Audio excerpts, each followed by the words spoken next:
कैलाश पर्वत पर शांति थी। भगवान शिव ध्यान में लीन थे। पास ही माता पार्वती बैठी थीं। वे सृष्टि के प्राणियों को देख रही थीं। किसी के पास सब कुछ, कोई जीवन भर संघर्षरत। उनके मन में प्रश्न उठा, क्या जीवन की कहानी पहले से लिखी है या हम खुद उसके लेखक हैं? माता पार्वती ने महादेव से पूछा, हे प्रभु, आप त्रिकालदर्शी हैं, बताइए क्यों किसी को बिना मांगे सब कुछ मिलता है और कोई जीवन भर प्रयास के बाद भी खाली हाथ रह जाता है? क्या यह सब भाग्य का खेल है या कोई और रहस्य? महादेव मुस्कुराए, हे गौरी, तुम्हारा प्रश्न गहरा है। हर जीव के मन में यह उठता है। मैं इसे एक कथा के माध्यम से समझाऊंगा, भाग्य और कर्म के धागे को अलग अलग करके। यह संवाद आज भी उतना ही प्रासंगिक है जितना उस दिन कैलाश पर था। माता पार्वती के मन में सृष्टि के हर प्राणी के लिए चिंता थी। महादेव ने माता पार्वती को अपने पास बैठने का संकेत दिया। यह कथा हमें यह सिखाएगी कि जीवन केवल लिखी पटकथा नहीं, बल्कि मंच है जहां हमें अपना किरदार निभाना होता है।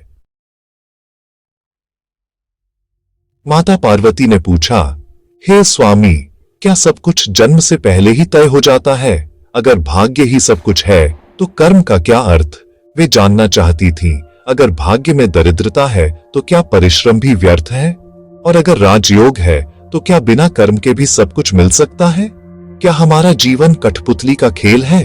माता पार्वती ने पूछा। उनके प्रश्न में हर संघर्षरत व्यक्ति की पीड़ा थी। वे चाहती थीं कि महादेव इस रहस्य पर प्रकाश डालें। यह संवाद आज भी हमें सिखाता है कि जीवन की बागडोर हमारे हाथ में है। माता पार्वती की आंखों में गहरी जिज्ञासा थी। भगवान शिव बोले, भाग्य जन्म से पहले तय होता है, पर उसे सार्थक या व्यर्थ करना मनुष्य के कर्म पर निर्भर है। उन्होंने समझाया, भाग्य बीज है, किसी को आम किसी को बबूल, लेकिन उसे बोना, सींचना, वृक्ष बनाना, यह सब कर्म है। अगर बीज बोया ही नहीं तो फल कैसे मिलेगा? अच्छा भाग्य भी व्यर्थ हो सकता है। अगर बबूल का बीज मिला पर मेहनत से उसका भी उपयोग किया तो बुरा भाग्य भी उपयोगी बन सकता है। भाग्य दिशा दिखाता है, यात्रा कर्म से होती है। महादेव बोले, मैं दो भाइयों की कथा सुनाता हूँ, रघु और लखन। ये कथा भाग्य और कर्म के रहस्य पर से पर्दा उठाने वाली थी। एक गांव में दो भाई थे, रघु और लखन। दोनों की परिस्थितियां एक जैसी थीं, पर स्वभाव अलग। रघु परिश्रमी, ईमानदार और कर्मठ था। वह मानता था कि मेहनत से सब कुछ संभव है। लखन आलसी था, हमेशा भाग्य के भरोसे बैठा रहता। रघु सुबह खेतों में काम करता, पढ़ाई करता, परिवार की गरीबी दूर करने का सपना देखता। लखन काम से बचता, सपनों में खोया रहता, चमत्कार की उम्मीद करता। समय बीता, रघु गांव का सम्मानित व्यक्ति बना, लखन वहीं का वहीं रह गया। एक दिन गांव में एक दिव्य स्त्री आई, जिससे दोनों भाइयों की परीक्षा शुरू हुई।